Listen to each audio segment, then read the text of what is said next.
Shalohuratmeti Murtile Adipagine Yoma Kavyatadhyaya Dakshinamurtile Namaha Sarvavedanta Siddhanta Gocharantam Gocharam Govindam Paramanandam Satguru Pranatoshmaham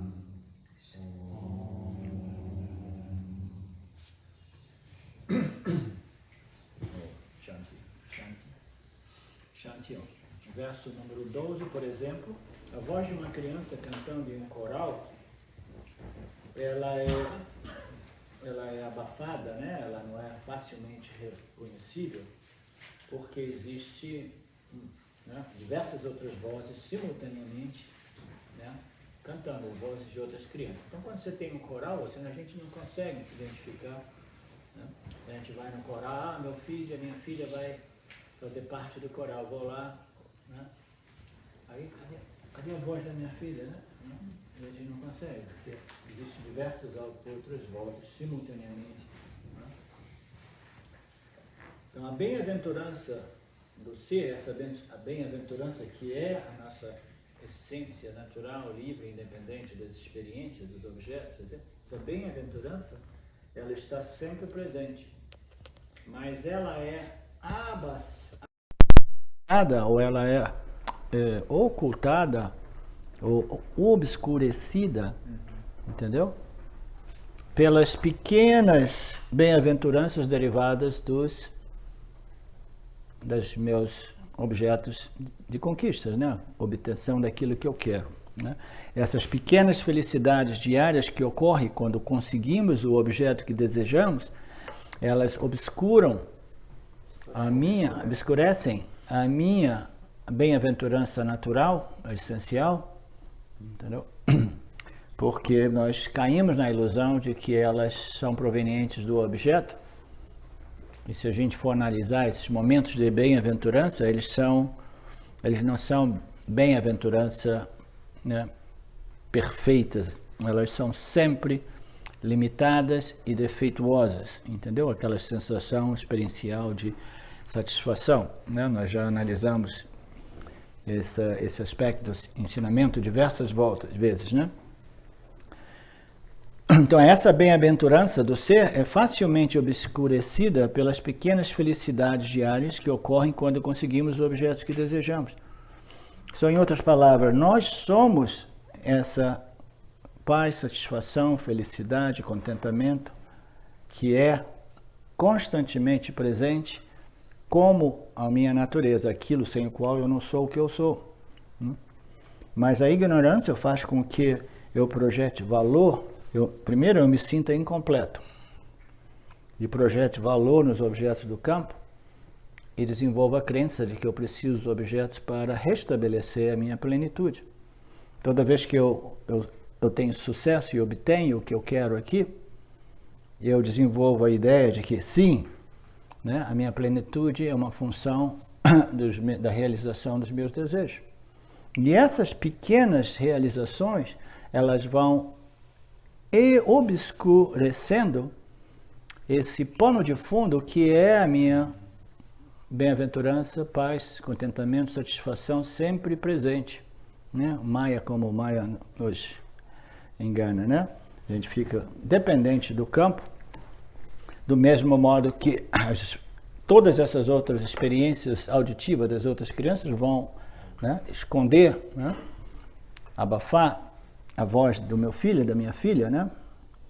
Temos conhecimento parcial porque existem obstáculos ao conhecimento total. Qual é esse conhecimento total? Conhecimento, eu sou o meu ser sempre livre, completo, ilimitado, pleno, etc, etc.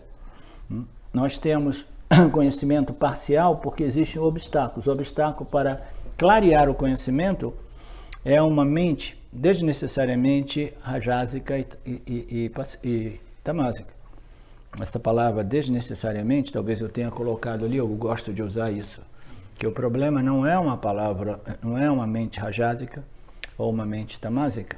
O problema é uma mente desnecessariamente rajásica e tamásica. Existem momentos que a gente precisa de muitas rajas.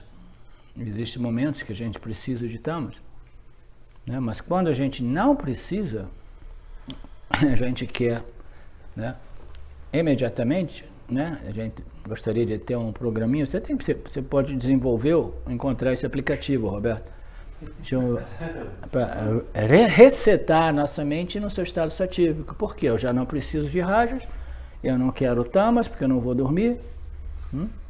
Entendeu? Eu aperto o botãozinho do reset, pá, sativa. Então esse é o obstáculo, uma mente desnecessariamente condicionada por rajas e tamas. Uma mente, né, iludida da ideia de que os prazeres momentâneos, né, sejam a única fonte de ananda para mim, né, os prazeres derivados desses objetos.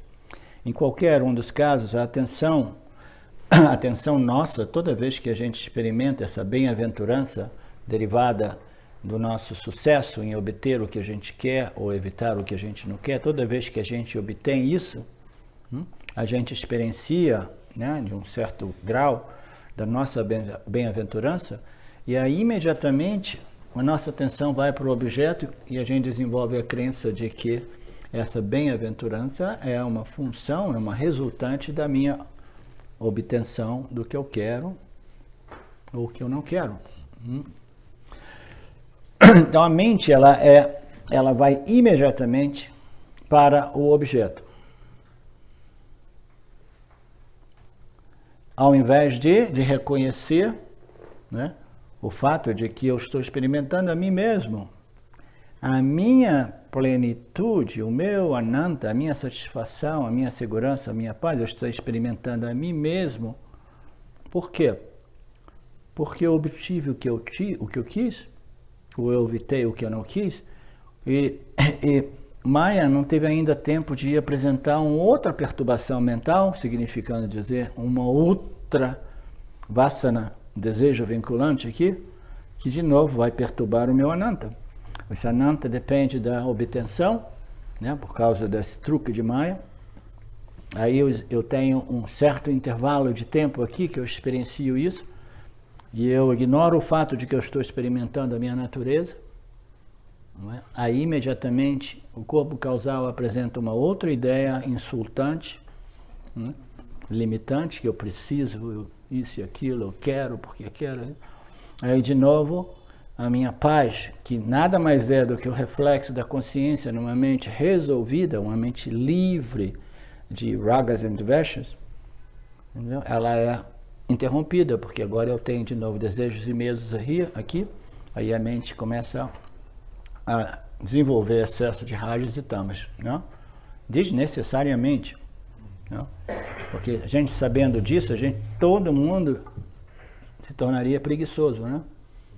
Porque por que eu vou ficar produzindo esses desejos indiretos, né? Essas satisfações, essas possibilidades de satisfação indireta, se eu sei? É por isso que o universo ele só é projetado e mantido através dessa ignorância fundamental. Se todos os jivas soubessem disso, ninguém quase sairia da cama de manhã, entendeu? Para correr atrás, para arrumar trabalho, isso e aquilo, e ganhar dinheiro, e obter isso, obter aquilo, né? De repente, sim, né?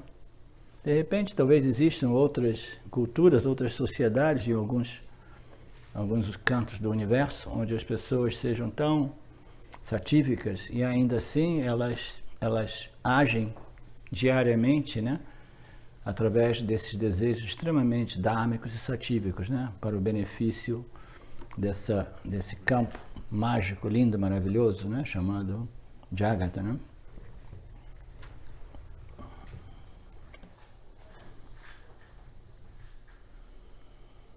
Em qualquer um dos casos, a atenção não vai para o reflexo do ser no corpo sutil, que é a fonte, a única fonte da felicidade experiencial,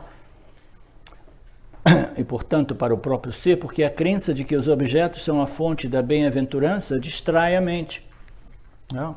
A gente é enganado a imaginar que a felicidade, a satisfação, a ananda está vindo daqui, e a gente perde de novo essa possibilidade de compreender né? Que eu estou experimentando a mim mesmo, na medida que minha mente é livre das aflições derivadas dos meus desejos e aversões, e assim sendo, ela se torna um refletor, entendeu?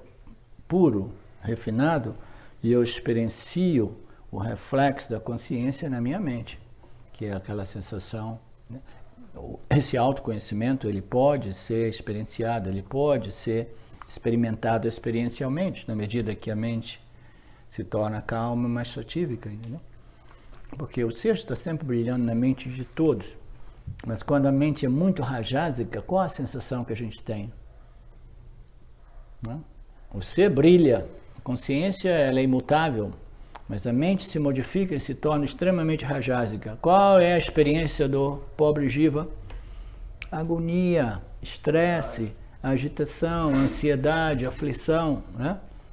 Porque minha mente está desnecessariamente, excessivamente rajásica. Né? Então, se eu sei que eu sou a fonte, eu não preciso de ficar produzindo de novo desejos e medos. Vim aqui correndo, ralando para tentar satisfazer essas situações, entendeu?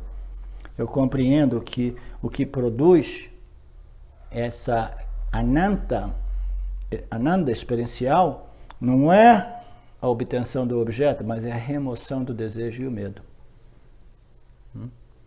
Essa é a compreensão. Não é a obtenção daquilo que eu quero ou evitar o que eu não quero, mas é a remoção do desejo. É por isso que o mundo do yoga desenvolveu essa ideia de que isso somente é possível através da Nirvikalpa Samadhi, da destruição da mente, da remoção dos pensamentos. Nenhum pensamento, nada, porque qualquer pensamento é um estressante. Então a gente vai desenvolver o no-mind, né? A não-mente, etc, etc. Todos esses conceitos são baseados nisso, né? Eles compreenderam que os desejos e medos, os pensamentos aqui são o fator estressante, perturbante. Então eles querem remover isso aqui através da yoga. O Vedanta diz que isso aqui precisa ser compreendido e removido, mas ele só pode ser efetivamente removido através da compreensão, não através da yoga. A yoga significa o quê? Aquela sadhana de disciplina, de controle da mente, dos meus órgãos sensoriais, das minhas emoções, dos meus órgãos de ação, entendeu? Vigilância, disciplina constante, até que eu vou desenvolvendo uma mente sempre mais livre de vrittis, de pensamentos, de modificações, né? Até que eu começo a experimentar esse reflexo, né? Esse super agradável, super confortante do ser na minha mente satívica. Aí o yogi, do mesmo modo que eu, né, começo a imaginar que isso é a bem-aventurança, e é uma bem-aventurança experiencial, mas é uma bem-aventurança impermanente, temporária, porque depende dos meus esforços em manter a minha mente naquele estado satívico. O que ocorre em geral, as pessoas quando suspendem o esforço, a sadhana, né, de disciplina experiencial, sem trazer a compreensão, análise, contemplação, simplesmente a força da disciplina yógica, né?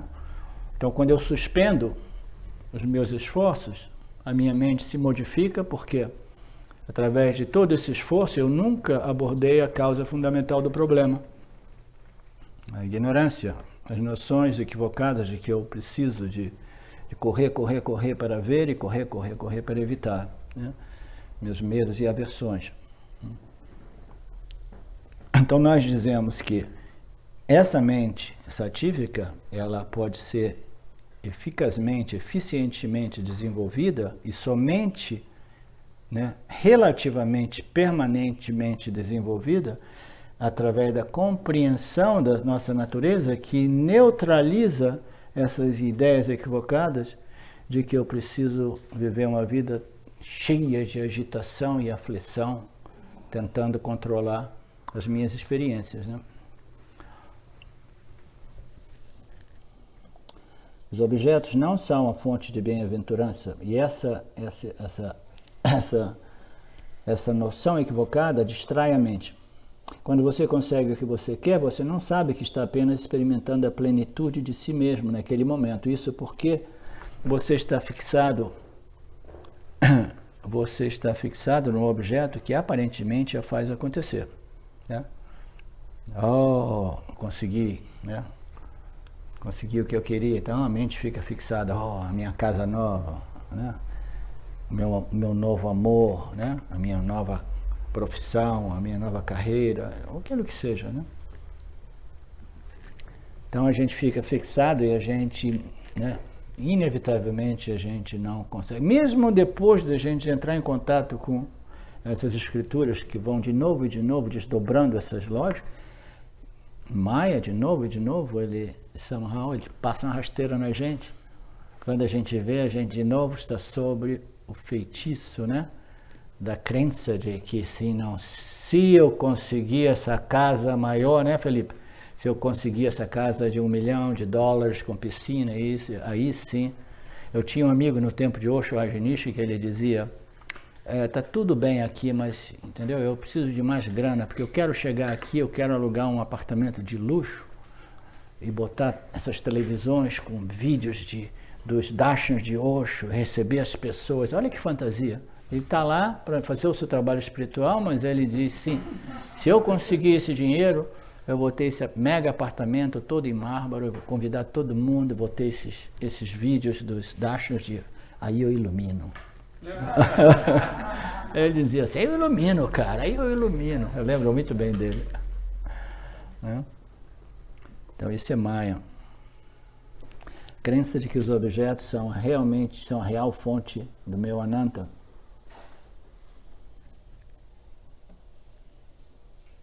Consequentemente, um anseio por outra experiência.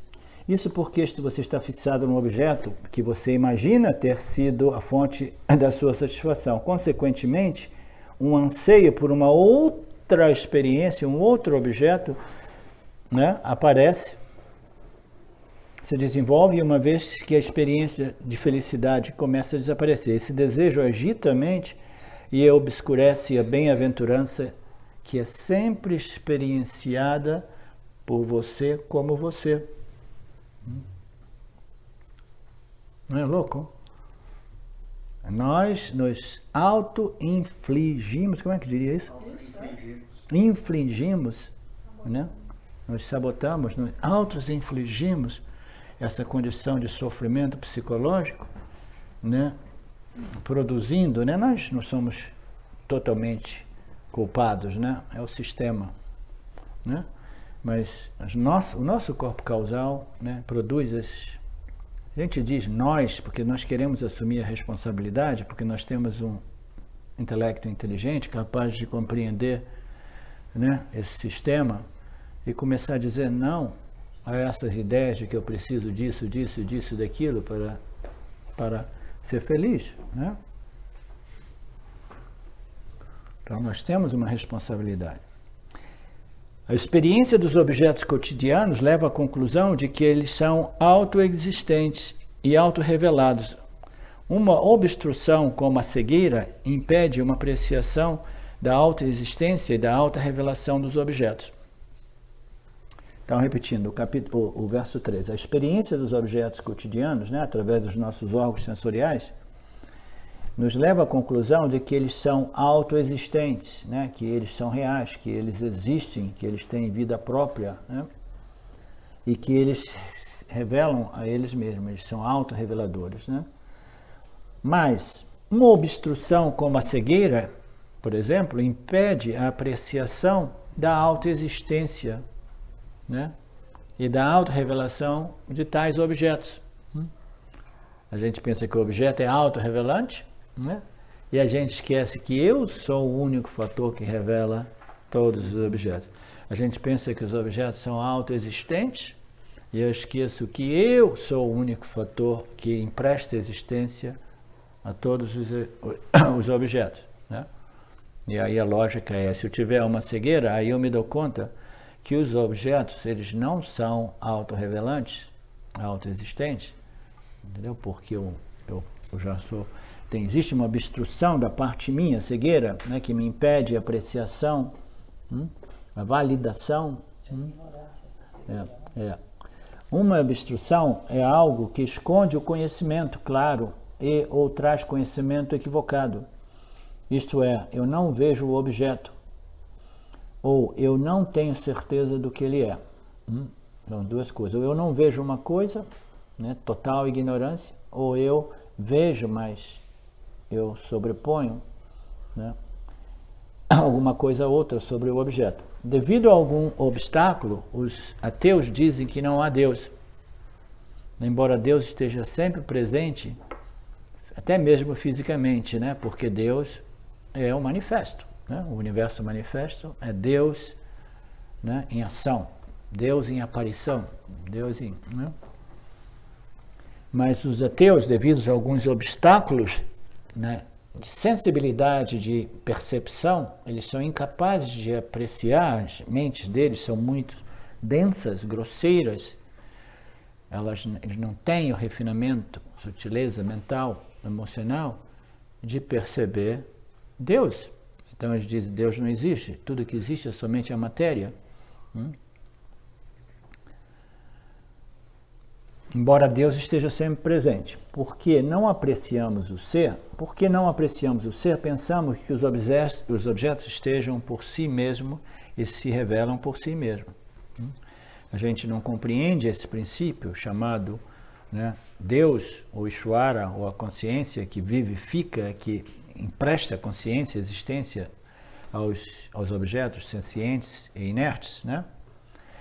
Porque a gente não tem essa capacidade intelectual e até mesmo a sensibilidade sensorial, porque diversas pessoas sem uma capacidade intelectual de compreender Brahman, ele pode ter uma capacidade, uma sensibilidade sensorial de perceber e compreender Ishvara, porque Ishvara está sempre presente como, eu gosto dessa expressão, ele sempre se apresenta a nós como o milagre da vida. Esse é um termo bom para você que é biólogo, né?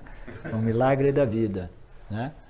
O milagre da vida é uma demonstração clara, né, de que Deus é presente no manifesto.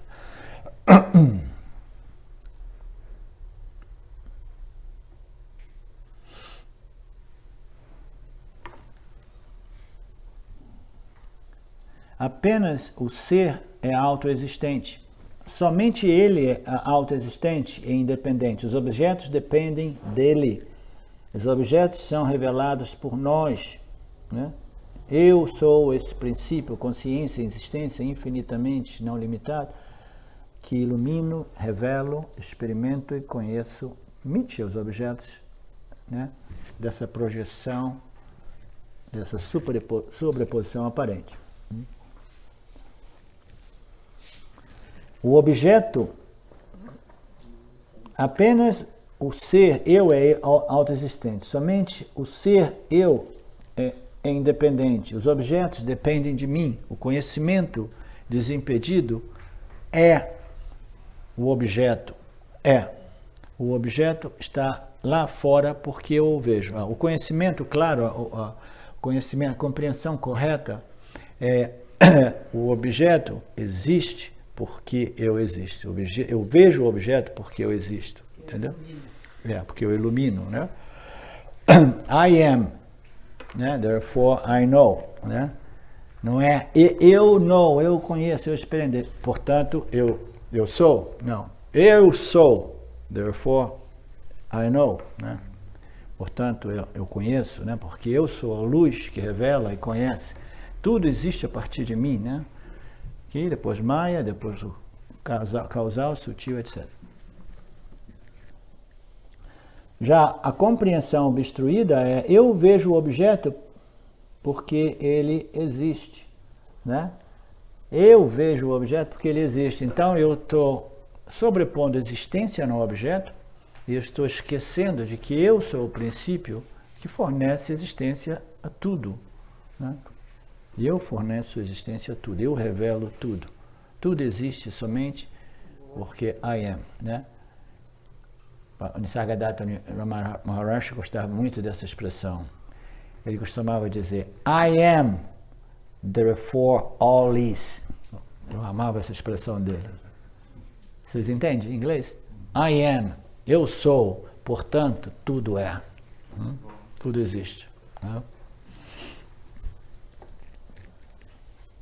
Certo até falar sou. Hã? O correto, inclusive, é tirar o eu, né? É. Sou. É. Sim. So, portanto, tudo é.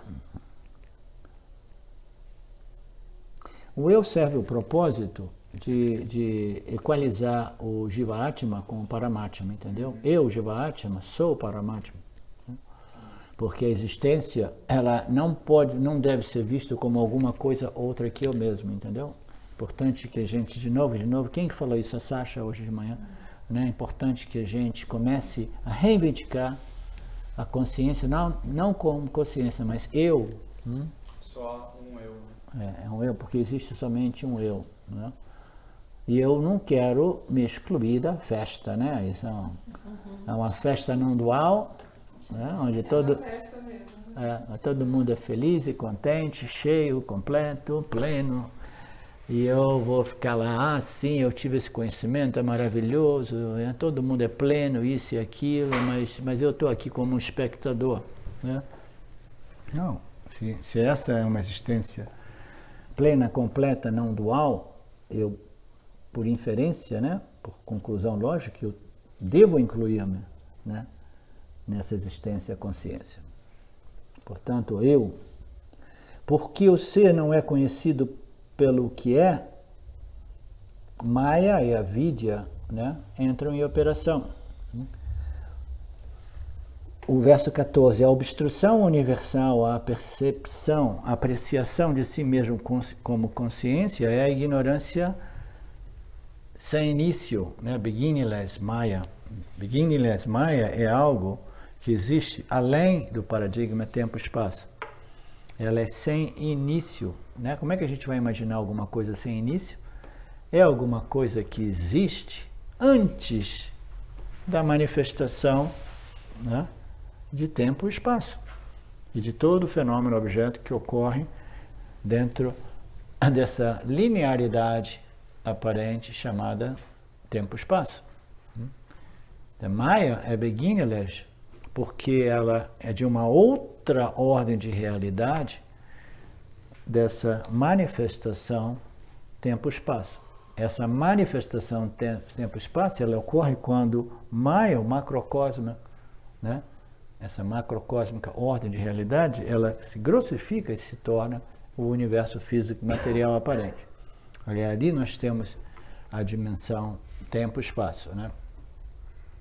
A gente pode dizer que é inerente, embora seja de uma natureza aparentemente diferente da existência.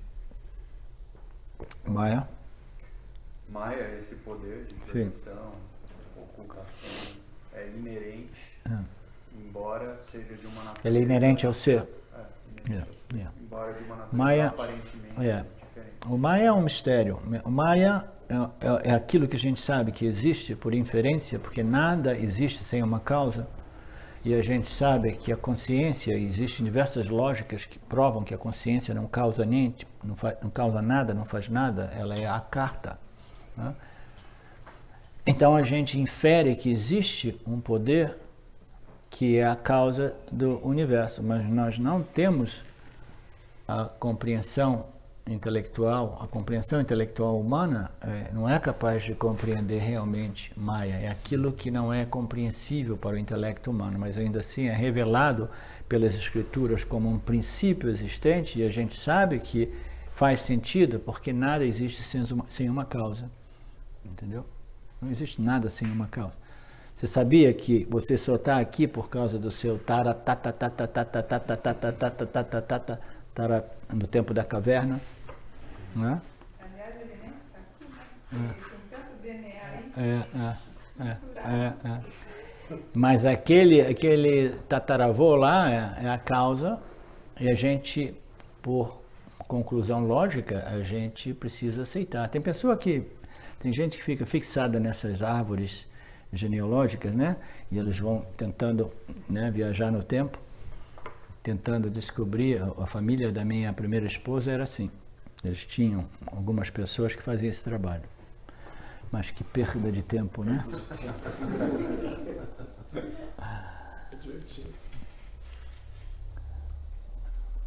A obstrução universal à apreciação de si mesmo como consciência, veja bem, aqui o verso já está muito bem corrigido. A obstrução universal à apreciação, eu adoro essa palavra é uma assinatura de Ramji, entendeu? De apreciação, é mais do que simplesmente o conhecimento, a percepção, é a percepção e a apreciação, entendeu? Porque você pode saber que eu sou o ser, mas você não aprecia isso. Você não tem apreciar é ver o valor, né? Compreender o valor, muito bem dito. Você compreendeu o valor e você começa a realmente reivindicar, né, e assumir, né, to own, né, a sua identidade primária. A obstrução universal, a apreciação de si mesmo como consciência, é a ignorância sem princípio chamado Maya. Então, porque a consciência criou essa obstrução, e quando isso apareceu pela primeira vez, né, essa é a questão sem resposta. Por que a consciência criou essa obstrução, chamada Maya, e quando isso apareceu pela primeira vez? Então, a resposta, a consciência não cria porque ela é não dual. Aquilo que é não dual não pode fazer nada, né? A gente faz quando a gente se encontra em relacionamento, né, com alguma coisa outra que eu mesmo, o campo. Então, porque a consciência criou essa obstrução e quando isso apareceu pela primeira vez, a consciência não cria porque ela é não dual. A gente, para criar alguma coisa, o que a gente precisa? A gente precisa de uma ideia, a gente precisa de energia, a gente precisa de matéria-prima, né? A gente precisa conhecimento, só existe toda essa, né, total dualidade, né? A consciência não pode fazer nada, por isso que algumas pessoas pensam que ela se tornou tão entediada que ela falou assim, ei Maya, vamos fazer alguma coisa aqui, porque, né, eu estou aqui curtindo a minha plenitude já, né, por eternidade. Vamos de vez em quando fazer uma bagunça aí, né? Se diversificar. É. A ação é necessária para a criação e a consciência é sem ação. A ignorância cria. Ela é sem começo, ela é linda, complexa, inteligente. Nós a chamamos de Ishvara, né? Ishvara é o aspecto satívico dessa projeção, né? A ignorância se refere mais a Maya, né? Que é esse aparato refletor, também referido como Prakriti, né? Composto por essas três qualidades elementares, né? Sattva, Rajas e Tamas. Né? A definição mais precisa de Ishvara é a consciência refletida no aspecto satívico de Maya. Quando ela reflete no aspecto satívico de Maya, a gente tem o que a gente chama de Ishvara, inteligência, conhecimento. Quando ela reflete no aspecto rajásico de Maya, ela cria os jivas. E quando ela reflete no aspecto tamásico de Maya, ela cria o universo manifesto. Né? A gente vai ter oportunidade de ver esses desdobramentos. A ação é necessária para a criação. Ela é sem começo. Nós a chamamos de Ishvara, alguns a chamamos de Deus. Como a consciência, a ignorância não é um objeto criado. Como a consciência, a ignorância... do mesmo modo que a consciência, ela não é um objeto criado, Maya também não é um objeto criado. Então, Maya, ele é sem início, porque ele existe como um poder, muitas vezes melhor definido, como um talento, um potencial inerente à consciente, que de vez em quando se manifesta e muitas vezes e outras vezes não se manifesta, né? Então, se eu tenho um certo talento, esse talento ele é sempre presente em mim, né? Eu como Jiva, ele não necessariamente se exprime, dependeria das circunstâncias, Se expressa. mas ele está sempre lá como um potencial. Aí, de repente, numa outra vida, esse talento por ser músico possa se expressar, né? Então, do mesmo modo, Maya existe sempre ali, eternamente, como um talento, um poder, um potencial inerente à consciência, né? À consciência, como uma possibilidade. É simplesmente o poder de não saber, né? É o poder de se permanecer totalmente oculto, né? Em referência ao conhecimento daquilo que eu realmente sou, né? Esse conhecimento, essa consciência, existência, conhecimento infinitamente ilimitada, a gente diz que ele é consciência pura, a gente diz que é autoconsciente, autoluminoso, autoevidente, etc., em associação com o universo ou não. Por que a gente diz que o ser é autoconsciente? Porque se aqui embaixo a gente vê que alguns seres experimentam essa consciência refletida, né? Os seres sencientes, né? E a gente compreende que Maya é somente um aparato refletor, energia, prakriti, é matéria sutil, né? Então essa consciência só pode ver de alguma coisa outra que Maya. Então, se toda consciência e existência que a gente experimenta e percebe, etc., vem de Maya, então Maya vem da consciência. A consciência, por definição lógica, é autoconsciente. Em outras palavras, ela é feita de consciência, existência pura, infinitamente limitada. É por isso que as escrituras dizem que você é autoconsciente, auto-luminoso, self-effulgent, and so on, entendeu? Com ou sem, né? As pessoas dizem, tudo bem, mas quando eu não tiver o meu corpo, eu quero estar lá sendo autoconsciente. Eu sei, não, você não vai estar experimentando, entendeu? Você é a consciência, a existência que empresta a consciência e a existência aos jivas e permitem aos jivas serem esses refletores, né, da consciência, esses jivas, esses seres sencientes, né? Então, se você sabe que você é a fonte de energia, que sai lá da hidrelétrica, eu sou a fonte da energia, né? Então eu não vou ficar preocupado com o circuito elétrico da minha casa, porque eu sei que eu sou a fonte de energia aqui, do lado da hidrelétrica, que fornece, né, esse poder, né, essa energia a toda a cidade, etc. Então eu não vou ficar totalmente apegado a tudo isso. Sei não, se tiver um problema aqui, tudo bem, mas a minha natureza permanece intacta como eletricidade, né?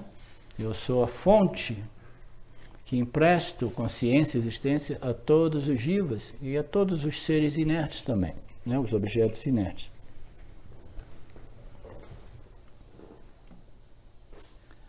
É simplesmente o poder de não saber. Mas esse não saber é único. É um não saber que... É um não saber... Não, Maya, né? Agora nós estamos nos referindo a Maya. Que a consciência tem esse poder chamado Maya, e esse poder é um poder de ocultar, né, a realidade dos fatos, a natureza dessa projeção. Ele oculta, né? Ele oculta do jiva. Nós somos seres importantes, é o jiva humano. Tudo isso aqui, todo esse baragandã é pra gente, entendeu?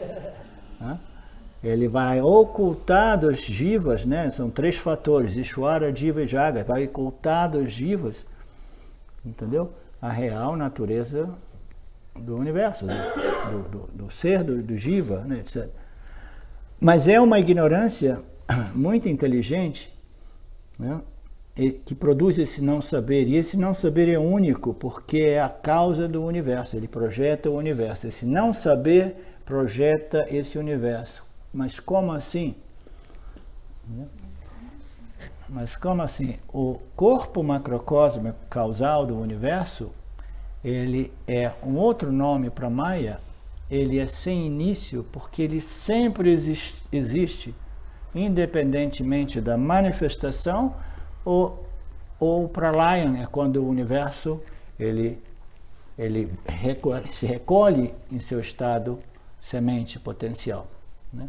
Quando ele se recolhe em seu estado potencial, a gente diz é o fim do universo, né?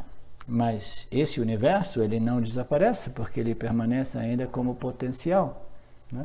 Então esse corpo macrocósmico de vasanas, né? Ele está sempre presente, independentemente da manifestação ou não manifestação. O que significa? Ele não tem início, né?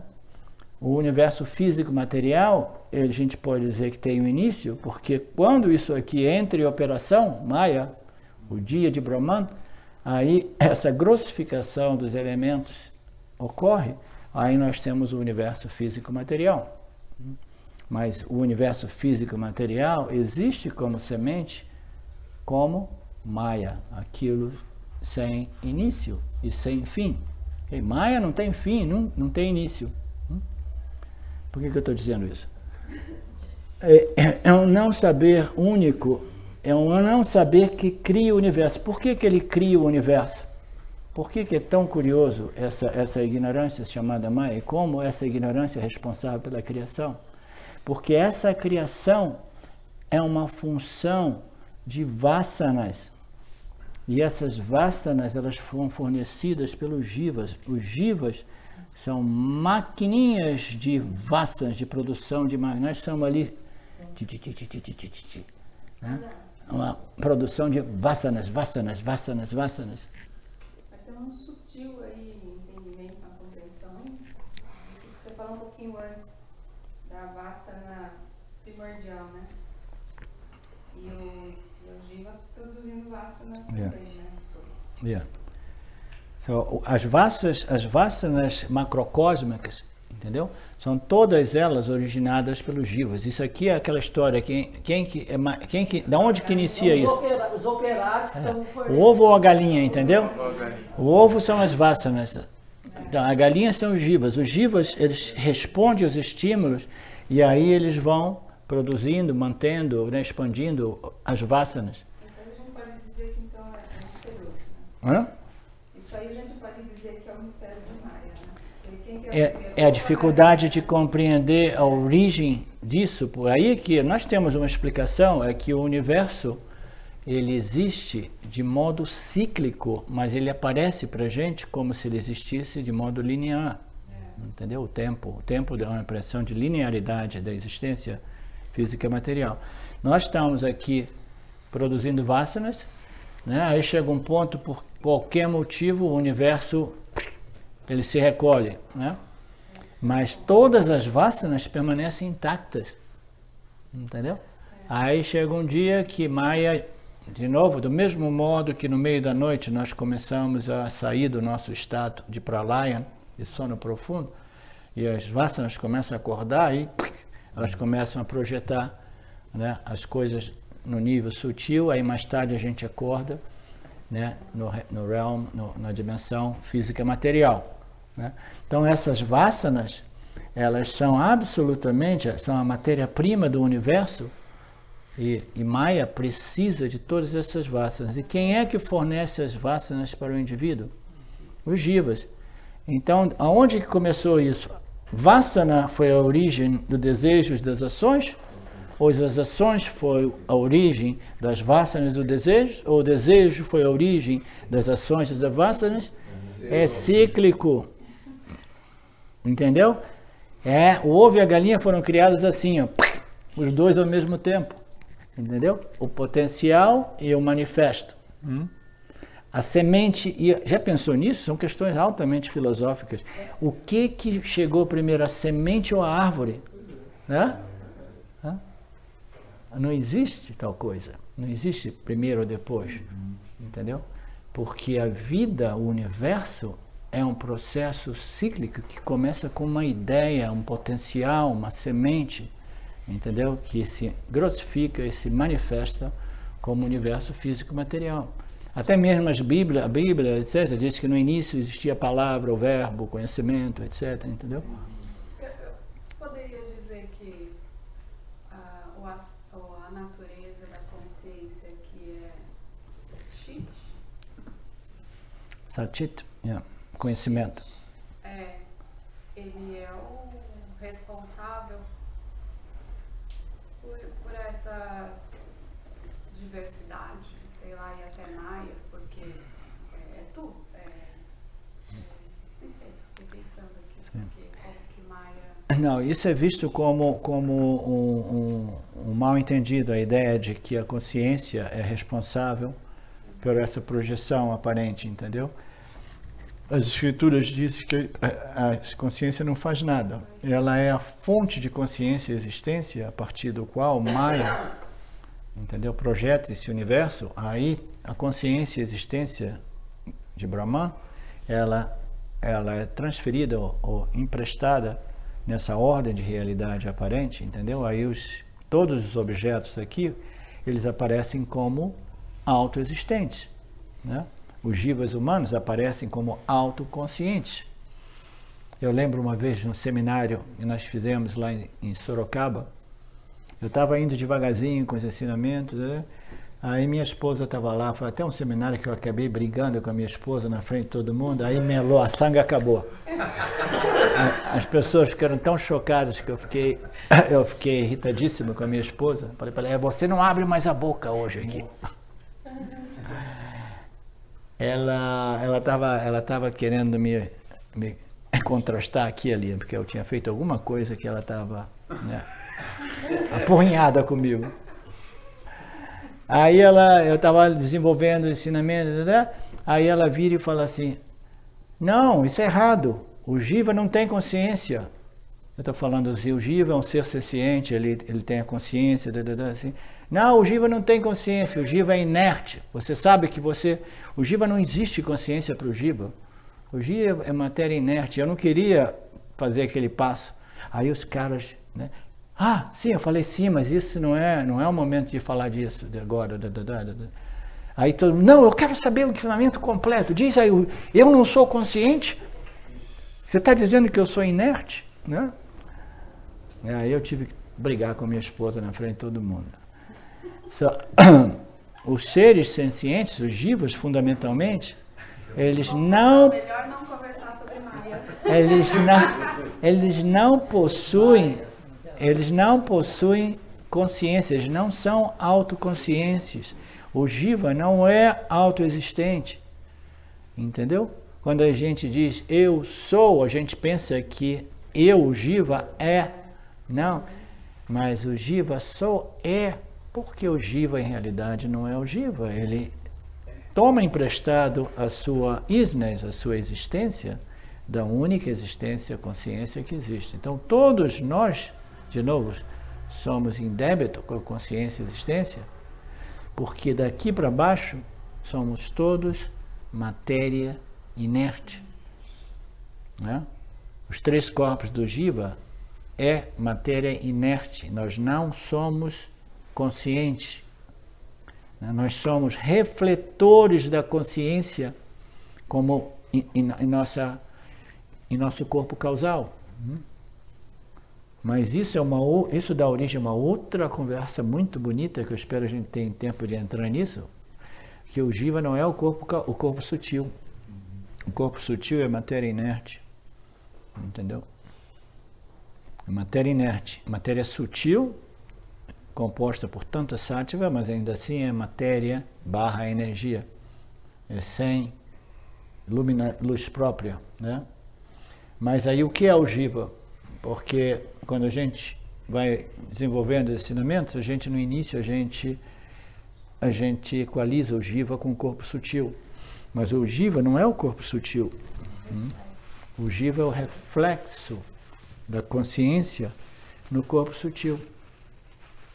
É por isso que o jiva, sendo um reflexo da consciência, ele pode reconhecer e aprender, assimilar. Não, reconhecer aquela palavra, meu Deus. Reivindicar. E reivindicar.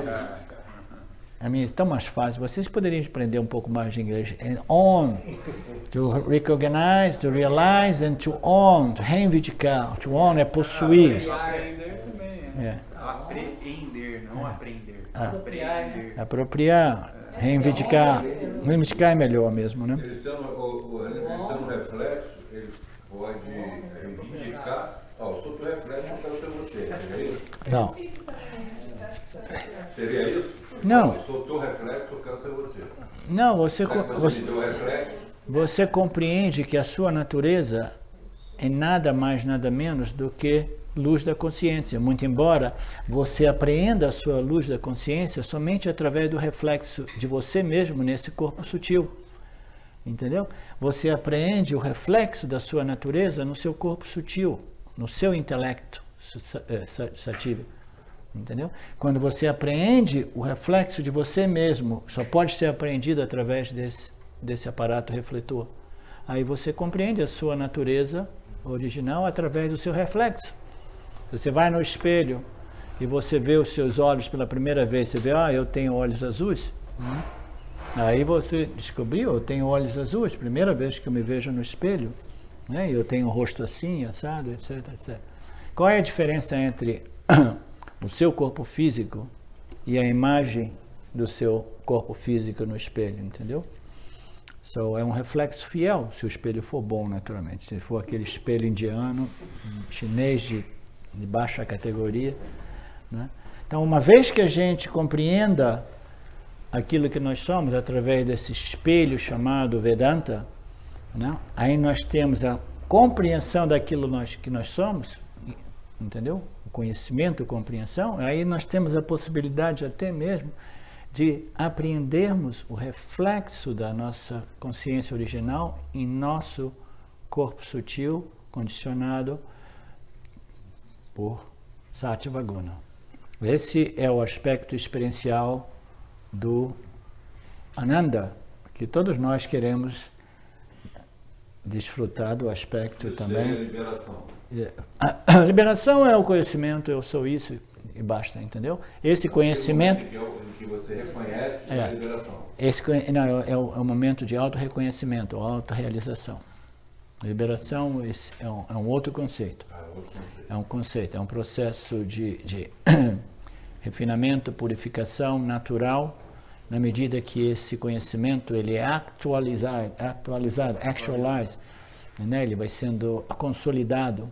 Ele é consolidado na medida que o seu conhecimento e a sua vida se alinham, na medida que essas vasanas que vão ficar constantemente contradizendo o seu conhecimento, elas vão sendo neutralizadas, etc. Quer dizer que a liberação vem antes? Não, vem depois. Vem depois do auto-reconhecimento? O auto-reconhecimento é o início desse processo. Raramente é concomitante, né? Autorrealização e moksha. Pode acontecer também. Eu não sei. O Ramana, ele ficou 20 anos numa caverna. Vai perguntar para ele por quê. Por que ele ficou 20 anos? E o que ele ficou fazendo? Ninguém sabe exatamente o que ele fez por 20 anos. Né? Ou ele estava consolidando essa compreensão que ele teve, ou ele estava simplesmente curtindo essa vasana por Nirvikalpa Samadhi, que ele já deve ter nascido com ela, mas tudo somado, ele saiu da caverna como um ser muito bonito, radiante, puro. Sim, José Roberto? Eu me confundi, você falou assim, você tinha falado o seguinte, a gente precisa purificar, acho que uma das perguntas do Alice falou que a gente precisa purificar o intelecto, mas ao mesmo tempo fala que o corpo sutil é predominantemente sativo. Sim. De energia sativa. Sim. Por que todo mundo então já não sacou que já que é de energia sativa? É porque tem muito tamas também, né? Você vê aqui, esse Om aqui, eu tenho que pensar, agora eu me lembrei disso aqui, eu tenho que dar uma olhada aqui no momento para compreender melhor esse preto aqui. Isso aqui é tamas, porque nada pode existir em sua constituição sem essa matéria-prima mais densa que é tamas. Nós temos tamas, nós temos sattva, e talvez o corpo sutil, por natureza, não é correto dizer que não existe rajas, porque as funções fisiológicas, os órgãos de ação, todos eles são movidos por rajas. Então eu tenho que ver o porquê que não aparece o rajas aqui, essa é a chave da questão. Eu lembro um pouco assim, daqueles charts que a gente estudou. Desde o corpo causal, nada é 100% uma guna, né? a partir dessa recombinação das gunas surgem as tanmatras, que é como a matéria-prima da mente. Os elementos primários, puros, sem estarem misturados. Por tamas. Só que aí o corpo sutil ele vai refletir consciência, porque ele tem essa predominância satívica, mas é como se o substrato para que elas partem de a tamas, mente elas partem de exista tamas. como matéria também sutil, Sim. é tanmatra, que é tamas primordialmente. Sim. Eu lembro de uma explicação que você deu que as cores ali, laranja, amarela e preta, dentro da mente, mente, do M ali, tem as três energias, aí o do intelecto também tem as três energias. Isso aqui é auto-evidente, mas eu tenho quase certeza que uma vez eu expliquei o porquê dessas cores, mas não está clicando na minha mente agora, entendeu? Se clicar, eu compartilho. De repente é o que o Fábio está dizendo. Mas na questão do José Roberto, É isso que eu queria voltar. tem a ver, assim, professor, com, assim, apesar do corpo sutil, ele é de predominância satívica, mas tem a interferência de rajas e tamas sempre, né? Sim. Só que a gente tem que buscar uma predominância mesmo, assim, de sátiva, para tornar esse espelho refletor claro. Todo jiva é a consciência associada a 3 corpos. Então, o coronavírus é um jiva com 3 corpos, né? O causal, sutil e o físico. Eles são bem microcósmicos, né? Só tudo que é senciente possui. Então, no caso dos jivas humanos, e os corpos sutis de todos esses seres, eles são predominantemente satívicos, né? Por isso que é chamado de corpo sutil. Mas essa composição, dependendo da espécie de jiva, né? Se é uma barata, se é um rato, se é um elefante ou se é um ser humano, né? Ou até mesmo entre os seres da mesma espécie, né? Essa composição varia. Então a gente sabe disso porque a gente observa, né? Existem pessoas que possuem esse corpo sutil, possuem uma mente, um intelecto, um ego, mas quando a gente observa assim, a gente encontra pessoas que têm esse corpo sutil muito grosseiro, entendeu? Muito denso, né? Com pouca sensibilidade, com pouca capacidade intelectual, entendeu? Emocionalmente violento, sem saber, entendeu? Sem autocontrole. Então, existem corpos sutis, né? De jivas, né? Em composições mais densas. Mais densa é um modo legal de compreender. São pessoas, mentes mais grosseiras, mais densas, com nenhuma capacidade de desenvolver crescimento espiritual. São pessoas puramente, né, materialísticas. A mente precisa se refinar, se sutilizar, para que a gente comece a seguir essa orientação espiritual, entendeu? Requer muito refinamento e sutilização, etc. De alguma forma, a gente que está aqui, a gente de alguma forma fez um trabalho antes, então, para poder, vamos dizer assim, ter uma afinidade com esse tipo de... Então, como a gente costuma dizer, nós somos a crema da crema, né? Nós somos os jivas, né?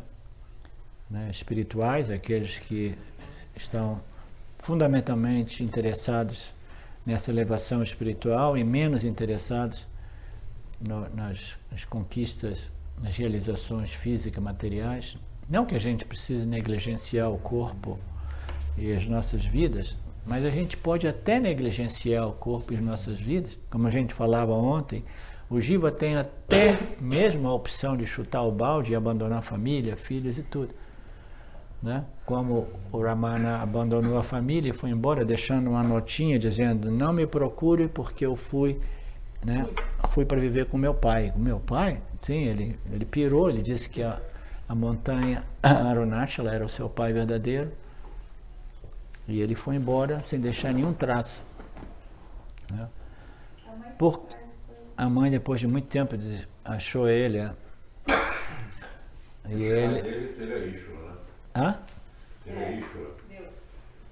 Se referiu. Ele se referiu a Ishvara. É.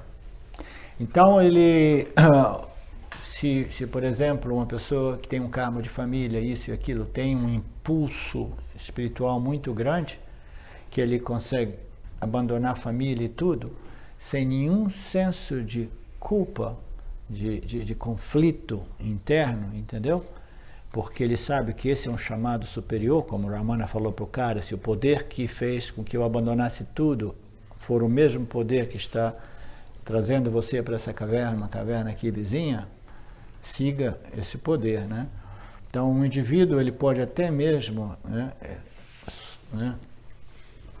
ser operado por uma vassana espiritual tão potente e clara que permita a ele de abandonar a família. Sabe quem é que fez isso? O Abhedananda. O Abhedananda, esse Swami, né, lindo, maravilhoso. O Ram diz que ele nunca encontrou um ser vivo mais lindo, maravilhoso, puro, como o Abhedananda. Ele disse que eles faziam os satsangs deles fora, assim, né, no sul da Índia. Aí a Abhedananda era quase tudo puja, entendeu? Rolava aquela energia maravilhosa, aquele amor, aquela não dualidade, né, etc. E ele disse que a energia do cara era tão potente que os buchos, as árvores, tudo assim, começavam a fazer assim, ó, se aproximando do Abhedananda. E o Abhedananda, ele nasceu já como um ser muito puro, etc., mas por questões sociais, dármicas, de papéis, a sua mãe forçou ele a casar. E disse, eu quero que você tenha filhos, eu quero netos, isso e aquilo. Aí ele seguiu aquilo por algum tempo. Aí ele chutou o balde e falou assim, tudo bem, eu fiz a minha parte, casei, produzi alguns filhos, alguns netos, agora eu vou seguir o meu caminho, sabendo que Ishvara vai tomar conta dos filhos, né? Se o Fábio andasse via, porque ele teve uma vassana espiritual, né, que fez ele chutar o balde, né, ele iria tranquilo, sabendo, Ishvara vai cuidar de todos.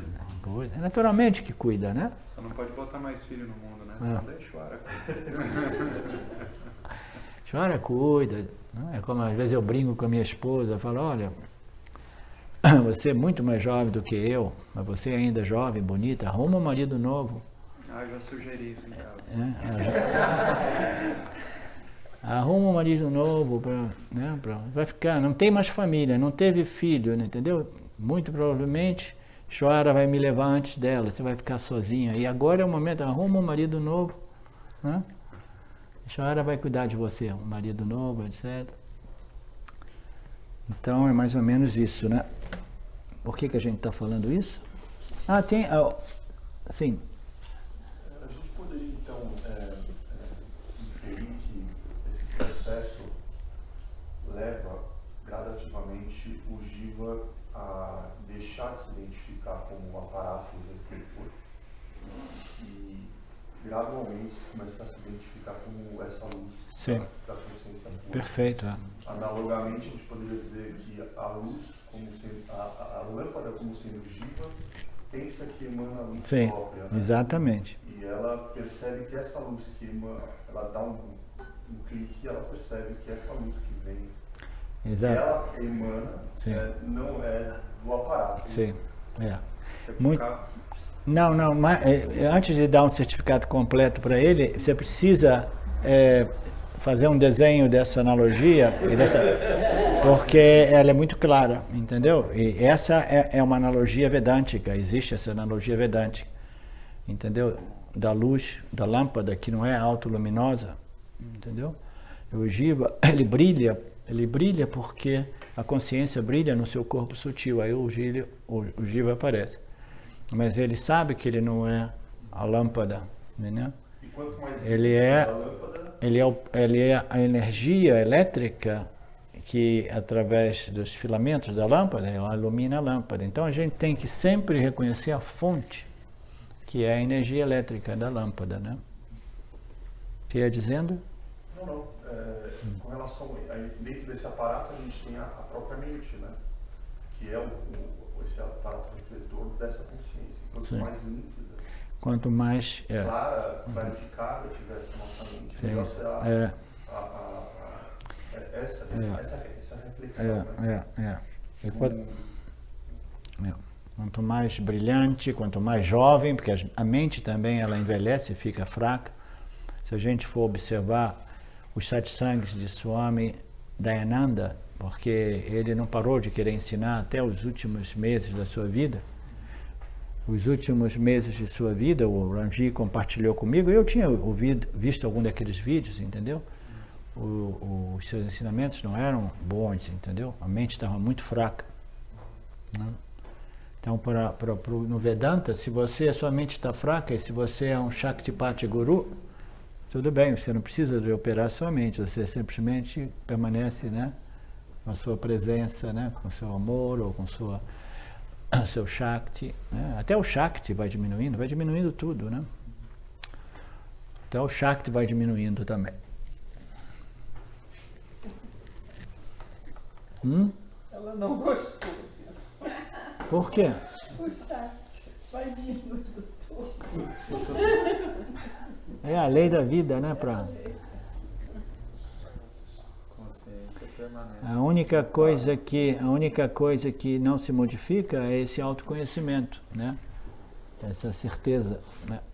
Isso permanece. É por isso que o sábio velhinho, ele é capaz de deixar o corpo com elegância, com um sorriso nos lábios, porque essa convicção de conhecimento, ela não é afetada pela velhice, pela doença, pelas dores do corpo, etc, etc. Né?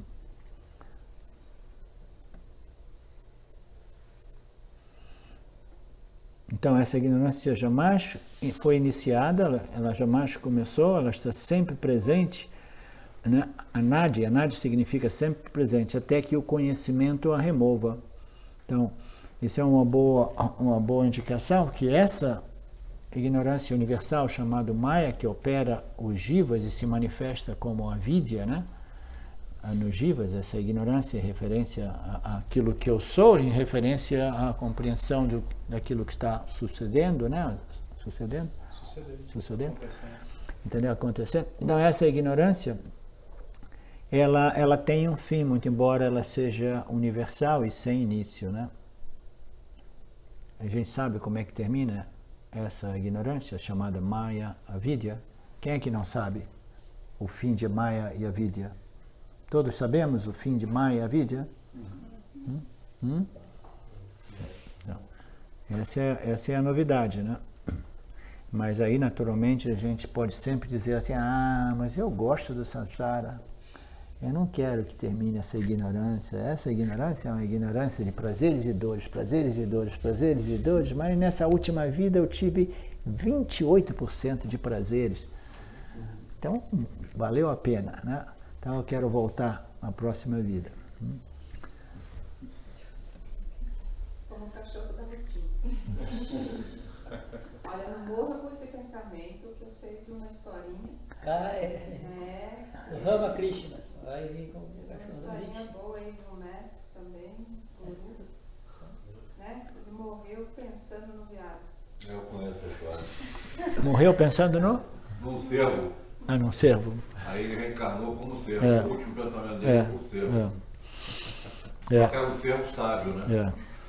Aí ele... Aí ele, porque ele falou, ele era um yogi famosíssimo, fazia sadhana, fazia tapas, fazia tudo. Aí ele terminou, desculpa, eu te atravessei. Não, terminou você. Aí ele falou, a única forma, caramba, o que eu fiz na minha vida e tal. Aí ele viu um grupo de rishis, sábios, faziam yogis, faziam estudantes de Vedantina. Aí ele falou, vou acompanhar ele, vou ficar perto dele para mim pegar essa... Aí ele ficava conseguindo, né? Aí ele terminou a vida dele, voltou a ser aí um mestre, né? É um... Acho que é umas por anos que cantam, né? É o Bharata. O Bharata, Super legal. Só a menos que a ignorância seja removida, né? Ela pode ser removida, né? Ela não é exatamente eterna, ela pode ser removida através do autoconhecimento, a menos que a ignorância seja removida, o samsara, ele permanece, né? Continuamente, né? Eternamente. Essa ignorância, ela tem uma característica muito peculiar, porque tudo o que existe, isso tudo é para descrever a peculiaridade de Maya. Tudo aquilo que existe tem um início e um fim. Tudo aquilo que existe tem um início, tem um nascimento e uma morte. Mas Maya é uma coisa tão intrigante que ele existe, mas ele é sem um início e ele é sem uma morte, ele não morre, entendeu? Mas aí as escrituras dizem, ele não morre como Maya, mas ele morre como a vidya, né? O efeito de Maya no indivíduo Jiva, né? No Jiva Mukta, né? Nesse caso. Então, ele morre. Então, como é que esse Maya, né? O efeito de Maya, a vidya, ele pode morrer através do autoconhecimento? Tudo aquilo que existe morre uma morte natural, porque a natureza de tudo na existência é o nascimento, o crescimento, o desenvolvimento, o envelhecimento e a morte, né? Mas o Maya é o único fenômeno que existe no universo que não morre uma morte natural. Não é bacana isso? Pô, eu que estava pensando aqui. Não, bacana não. Eu que pensava que, né, eu tenho que ir vivendo, fluindo com o rio, o Osho dizia essas coisas, você tem que fluir com o rio, com a corrente do rio, né? Vai andando, como é que tem as expressões? Fluindo com o vento, etc. Vai na corrente. Na corrente, né? Siga o fluxo. Vai fluindo com a vida, etc. Eu vou fluindo, aí um dia eu me ilumino. E a ignorância é iluminada, né? Não. Essa ideia de deixar fluir, a única coisa que vai acontecer é que as vasanas vão continuar fazendo isso. Vasana vai fluir. Vasana, desejo, ação, vasana, entendeu? Esse mecanismo, ele retroalimentado, ele se perpetua. Então, o único modo de destruir os efeitos de Maya, que é a vidya, é através da espada do autoconhecimento, porque Maya não morre uma morte natural como tudo o resto que existe no universo, né? Tudo que é criado morre naturalmente, entretanto, a Maya permanece tenazmente, a menos que você se esforce a liquidá-la, a exterminá-la, a destruí-la, né? As noções, né, do guerreiro Arjuna. Porque a ignorância é anterior ao tempo, Maya é anterior ao tempo, a ideia de que um dia todos nós seremos automaticamente iluminados é disparate, é desilusão total. Você conhece essa? Eu tenho a minha primeira mulher, ainda acredita nessas coisas, tadinha. Ainda bem que ela diz que um dia vai ter a frequência de energia do planeta vai se aumentar, vai se elevar, e todo mundo vai se iluminar, né? Não, isso aqui é uma batalha individual, entendeu? É o Jiva, é o indivíduo com ele mesmo, somente nós podemos remover as nossas ignorâncias. As escrituras não podem remover, o professor não pode remover, somente nós podemos remover as nossas ignorâncias, né? Então essa ideia de que um dia todos nós seremos coletivamente iluminados é um disparate. Você não consegue remover a sua ignorância, né, através de uma ação, mas você pode removê-la expondo os ensinamentos, a mente os ensinamentos do Vedanta. Mas não basta ouvir, né, Expor é o primeiro estágio, ouvir, Shravana.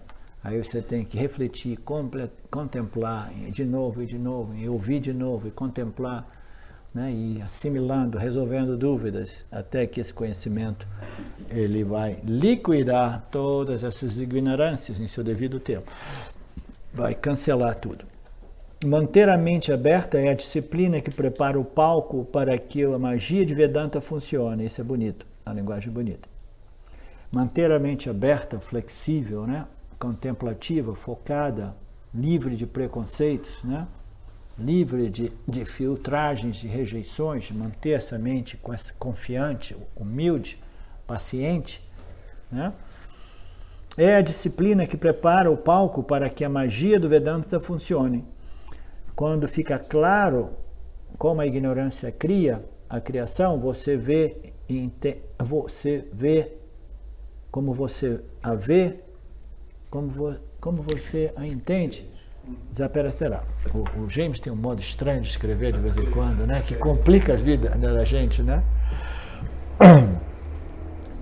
Como você a entende, de modo, né, que a gente vê a ignorância, vê a Maya, a criação, ela vai mudar, vai desaparecer. Mas não da maneira que você me imagina. Quando você compreende que tudo isso é consciência, a ignorância, a Maya vai desaparecer, mas o mundo não desaparece, tudo permanece ali. Mas você sabe que tudo é somente uma sobreposição, né?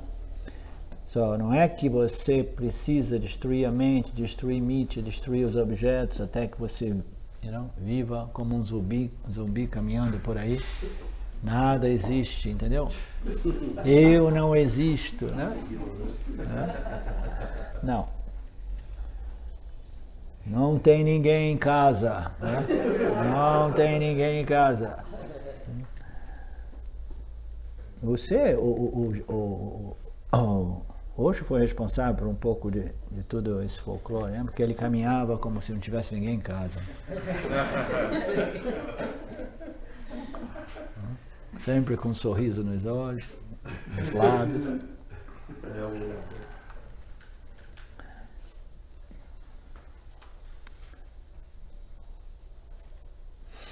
Para simplificar, em termos de nossa experiência cotidiana, os objetos que se apresentam em mim, de momento a momento, minhas experiências pontuais, são criadas por Maya, essa ignorância universal. Todas as experiências aparecem como uma vassa num pensamento que depois vai atrair ou produzir a experiência do objeto. O ser não os criou, e eu não os criei, e sim, Maya, a ignorância, os criou. Você pode se surpreender ao ouvir que a vida está vivendo você. E não o contrário. Então a gente ficaria surpreso, né? Mas nós somos estudantes altamente qualificados, nós não nos surpreendemos, né?